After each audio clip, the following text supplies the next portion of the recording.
అది ఉన్నదా? అది పెట్టుండే ఎందుకు అటు చూడు. నువ్వెవరు? కల్వకుంట్ల చంద్రశేఖరరావు అనే నేను. బయటికెళ్ళు. నువ్వెవరు? కల్వకుంట్ల తారక రామారావు అనే నేను. నువ్వు బయటికెళ్ళు. నువ్వు? మల్లారెడ్డి సిహెచ్ అనే నేను శాసనసభ సభ్యునిగా అయినందున బయటికెళ్ళ. నువ్వెవరు? मैं नरेंद्र दामोदर दास मोदी నువ్వు బయటికెళ్ళు. నువ్వు?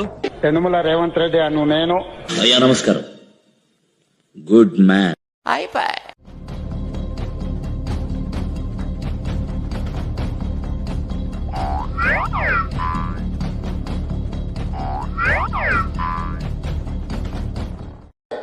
ఎన్ఆర్ఐ అంటే నాన్ రిలయబుల్ ఇండియన్ కింద ఎన్ఆర్ఐ అంటే నాన్ రిలయబుల్ ఇండియన్ కింద ఇది ఎప్పుడు పెట్టారు? जस्ट इपड़े बैठे हूं सर కింది స్థాయి వాళ్ళకి అర్థం కాదు, మాస్ వాళ్ళకైతే అర్థం కాదు. మినిమం డిగ్రీ చదువుకున్న వాళ్ళకి ఐఏఎస్ ఐపీఎస్ పెద్ద